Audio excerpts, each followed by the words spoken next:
Hello there everyone and welcome to a new review on the channel, and today we are going to be looking at Predictable by Chris Rawlins, a mentalist type spin on oil and water that is played through a card game. So a really interesting spin on it, and a spin that I think has gotten a lot of people talking about it and a lot of people making different opinions about it. So I think I'm going to give you my impressions of this, my opinions on this, and tell you why I feel that this is good in certain scenarios.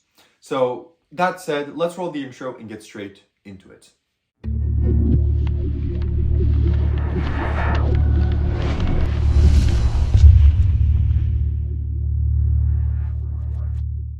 Perfect, so you decided to stick around, which means you want to learn more about Predictable. So what is Predictable? Predictable is essentially a game based around cards, around a game table talk that actually exists, in which there's different question cards and the spectator can answer that with a yes or a no. A simple question in order, like a game you play maybe at a friend gathering or at a party, etc. Just something to get to know the other person a bit better. So in terms of performance, I won't be able to fully perform this for you because I have no one here, and I think it would be boring for me to just go through an oil and water presentation making all the decisions myself. I think that would be really boring. But there are some performances of this out there that you can readily check. For example, I think that even in the trailer there is clips of the live performance sped up so that you don't have to watch like a 4-minute thing. It's sped up for you. If not, I think Craig Petty has a great performance of this as well. But let me tell you my way of performing this when I do perform this. So I remove the cards from here. Let me just, of course, because this is the review thing, I think I have the instruction card in here. So yeah, we're going to remove that. But essentially, I would remove the cards. I would have them out and I would explain to the spectator what these cards do. So I would tell them the game. I would show them the instructions. I would tell them that we have a yes and a no.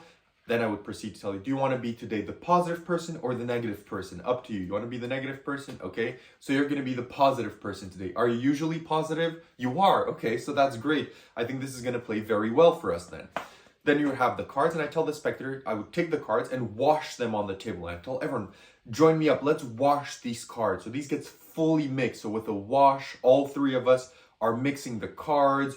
We're mixing them up. They can even take it and give them overhand shuffles, whatever. And then we just wash them on the table. And then you would proceed to go through the trick. You'd be like, okay, let's start with you. Can you keep a secret?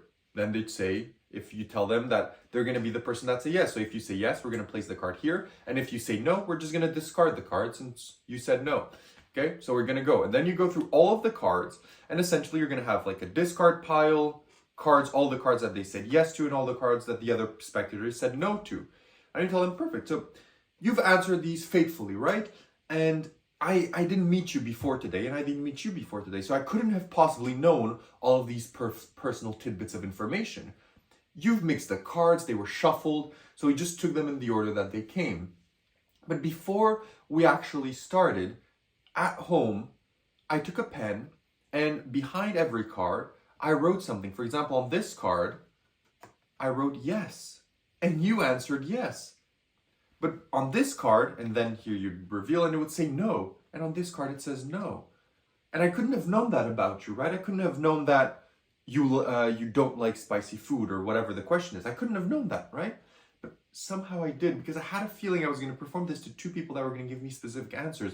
And that's why I knew that you would say yes, yes, yes, yes, yes, yes, no, no, no, no, to all of these questions, and you would discard all of these as well that are a mixed up mess, but I knew exactly what questions you would say yes to and you would say no to. So that's the way that I would perform Predictable. We're going to talk about some variations on that as well in a moment, but that's my favorite way of performing it. Two people, cards washed on the table, and you just go. That's how I like to do it, okay? So having said that, where do you buy this? How much does it cost? And what do you get? So you can buy this from any magic shop that you want. I think a lot of them are carrying this. I do think this stock keeps fluctuating and is a bit limited at certain times. So keep an eye out. I got mine, to be honest, from ALAKAZAM Magic. If you want to get yours from there, there's a discount code down below for 10% off. And how much does it cost? It costs 45 US dollars, which is around 60 Canadian.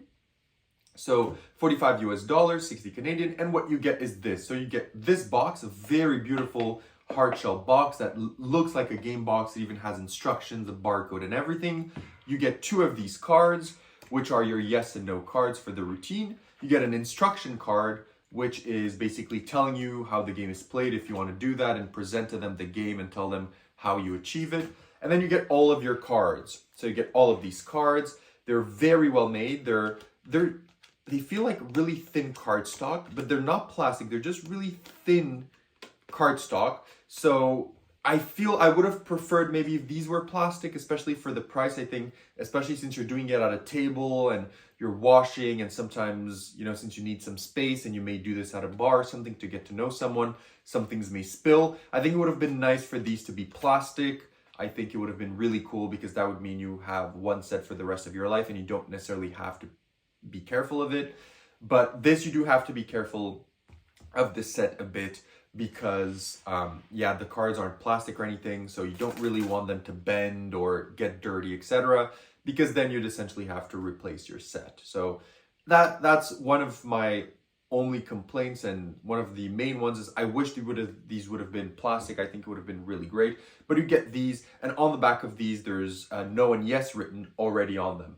So if what's really nice is that these are already pre-marked, which look great. I've seen this in the performances and I didn't know these were pre-marked, so that's great. And then you also get a tutorial, and this is a really thin card, so I'm going to put my hand over it. But you get a tutorial on the back of this. You visit a QR code and you sit down with Chris Rawlins and he goes over all the different routines. There's live performances of this. He goes over all the tidbits that you need to know. He goes over things that don't even use the cards. For example, he goes through like some drawing duplication that you can do with this, like a quick drawing duplication or a word reveal and stuff. So he teaches you how to use these, like to use this after you perform it. So you do your yes, no thing, but you say, let me push a bit forward. Let's take these cards, mix them up. And can you look at this one? Remember it, blah, blah, blah. And then you ask them, you saw there's an icon at the bottom. Can you remember that icon? And you draw it. Or can you remember the last word or the longest word? And you reveal it. So it goes over through some fun little extra things you can do with this, okay? So that is everything that you get with your purchase. So now let's talk about difficulty. How difficult is this to perform? And I'm gonna be honest, it's very easy.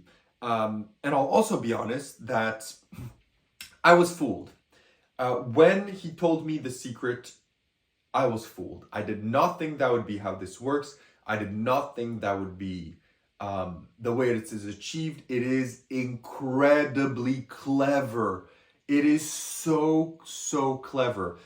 Maybe that's just me, but when he said the method, I was like, no way that's how it works. So I was incredibly pleased by the method. It's super easy to do. It's something that you're not necessarily going to forget. And what's really nice is that in the method where I told you, where you wash the cards on the table and they can shuffle and everything, the effect still works without sleight of hand, 0 sleights. You literally just keep the cards in the way that they're shuffled and you go directly into it. You just pluck the cards and you do it. The method is super, super ingenious and super fun. And I think imperceptible. I think it truly is an imperceptible method.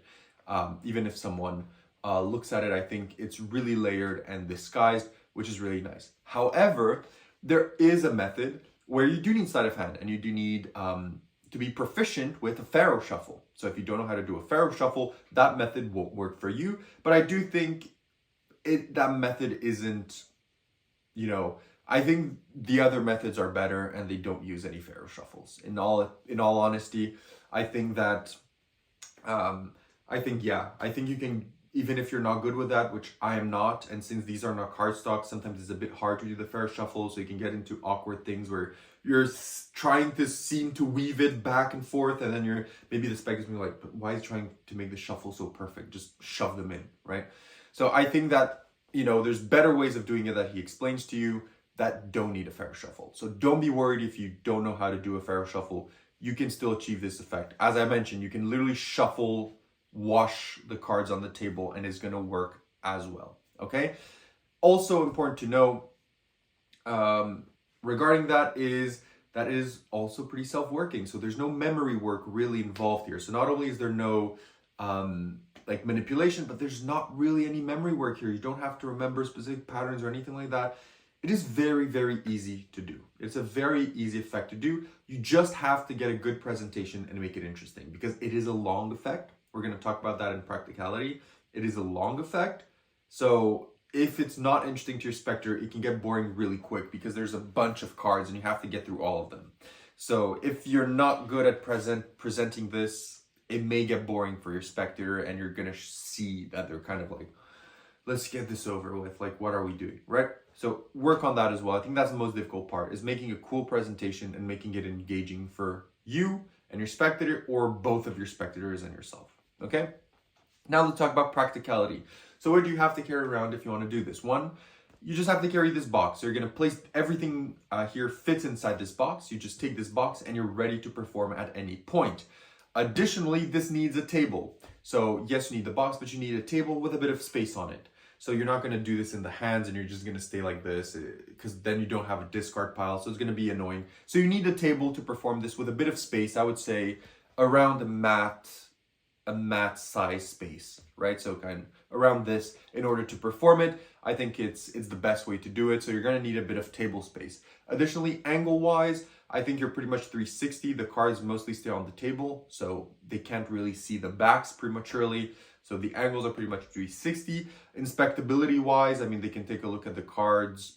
There's nothing really, like maybe if you let a spectator that's a bit acute study the cards a bit too much, they may notice something that on one pile and the other, there's some like interesting things going on. But apart from that, I don't think there's much issue here regarding inspectability. This is also something that I think regarding repeatability, you don't want to do it to the same group. If you do it to other groups, that's completely fine. It's always going to work. It's always going to be yes, no, and people are not going to remember all the questions. But if you do it to the same group and a person already had some doubts about how this worked, maybe they're going to find out. So you wouldn't repeat this to the same group. So right, if you do it to two people in the group and then the other two ask, oh, can you do that with me? Can you do it with me and him, or with us? I wouldn't necessarily do it, because there may be something that they can find, but maybe not. So I wouldn't take the risk. But if it's from table to table, you're completely in the clear. Another thing regarding practicality with this is that it takes a bit of time. So you're going to need to allocate a bit of time. Even if you do this super, super fast, it's going to take like 2-3 minutes to accomplish the effect, and you need table space, etc. So it needs a lot of, playing out on, okay? Another thing regarding practicality is that I think this effect plays better with two people. I think that doing you and the spectator is not that impressive, because, yes, all them getting all the yeses or the nos, depending on what they choose, and you getting the others, isn't that impressive, because they may just think, oh, well, your cards, you maybe just memorized which are which, and you just said the corresponding answer, which I think downplays it a bit. You can definitely do it. I think the way that I do it is I kind of disregard my pile and I say, all of these cards I said no, but I already know myself. So it's not really impressive for me to learn more about myself. So we're going to get to that in a moment, but it's more impressive to know about you. And I couldn't have known about that you would say yes to this question, but no to this one, right? I couldn't have known, but somehow I did, because then you would reveal. So you can make it work like that. But I think if you do it to two people, so maybe like a couple or some friends or two people in a group, I think it works much better, because you're not really a part of answering the questions. You're just showing them and directing it, and you're getting the answers correct for two people full on. So I think you have to understand that, yes, it can work for one person, but I think it plays better for two people. So practicality wise, there's a few things that you have to consider here. I think it works better with two people. You need a bit of table space to achieve it, and you need a bit of time. So it's not something you're going to perform everywhere. Keep that in mind. Having said that, let's talk about the segue, where to perform. So where do you perform this? Well, I think this is very good for casual performances, maybe impromptu performances, maybe something at your house, at someone's house, or in a parlor show where you're seating down, and you can have like, kind of like the Magic Castle get up, where you have like a person here, and the crowd in front of you. or at a house party or at a house event where you can set up at a small table and do something for two people. I think this works well there. But this is not something personally that I'm gonna take out if ever I do walk around gigs, or if I do table hopping, or if I'm going at a night out with my friends and I know we're gonna be like at a loud restaurant or something like that. I won't place this in my pocket to go there because it just doesn't feel like it's gonna play well. So I feel that it is a bit limited in that. So I think that this can work really well for parlor, for kind of close-up cabaret or intimate scenarios, but I don't really think this is gonna work exceptionally for like stage, for like a big stage, or for impromptu like street performances or wedding restaurants, etc. I think that maybe if you find specific scenarios in those settings, it can work, but if not, I think this won't necessarily be for those type of events, okay? So having said all of this, what are the positives and negatives of predictable? Let's start with the negatives. One, I think that it takes a bit of time and you need some table space and people. So it has a bit of constraints on performing wise. So you do have to adjust quite a bit. Now, if some people watch my past review of Enigma, that I said that you can circumvent that, but here because you're using props, right? You're using props and those props are integral to the routine. You can't get away from the time management and the space that you need and the spectator, kind of limitations that you need, for me, preferably two people. So that's a negative for me, and I think that it downplays a bit when I'm going to be performing this. And another negative is I feel that this has put a lot of work into it. It really looks great, the packaging, etc. But I really do think that having done these on plastic cards would have been better in the long run, especially for how it's designed to be performed, like at a table and etc. I think it would have been nice to have plastic cards for this, but that's just me. So what are the positives of this? One, it's a really engaging trick. It's a fun trick to do with someone or with few spectators. It gets you talking, it's really laid back, and it doesn't really feel like a trick. It feels more like a fun game. The props are really well designed. The box looks like what it's supposed to. The method behind this is ingenious. It is very smart. I love the fact and the routine where you can just shuffle the cards on the table and do it. I think that's really the best way to do it. There's different ways also. There's also different reveals that you can do. Once you finish the effect, as I said, you can do like the drawing duplication or the word one, right? There's different ways that you can continue using these cards as well, even though they're designed and destined to do just one trick, okay? So having said all of this, would I recommend Predictable and what do I rate it out of 10? I think Predictable is a really easy recommend or don't recommend. I think if you understand what an out of this world is and you know it's a long effect and you're already bothered that it's a long effect and you've tried to make it shorter and shorter, this is not for you because this makes it longer with the use of questions, the presentation, etc. This makes the out of this world plot longer. So if you're someone that likes out of this world but you try to streamline it to less and less cards and make it faster and faster, then this is not for you. If, however, you want to make something play longer, play more intimately for two people or one person, and you like the out of this world plot and the design of this, I think you'll enjoy it, right? If you consider that it needs time, table, people, then I think you're gonna enjoy this effect. If not, probably not. So I can't really say buy it, don't buy it. I really think that this one is up to your performance style and what you're seeking out of a plot such as this. So what would I rate it out of 10? I'm rating Predictable a 7.75 on 10. That means that due to some of these constraints and the way that I'm kind of changing my performing environment, I may or may not be performing this more or less because I'm changing kind of where I'm performing. I'm changing kind of my brand. I'm changing the magic that I perform. And I'm not yet sure exactly in this transition period. So I'm not really sure if this is going to be something that I'm going to be performing or not. So it's getting kind of a middle ground between that. So it's 7.75. I do think it's good, but I do think you really need to consider some of the restrictions regarding when to perform this effect and the table, etc. space that you need. So that is all I have to say about Predictable. Thank you so much for watching. If you have any questions, leave them down below, like and comment, and I'll see everyone in my next video. Bye.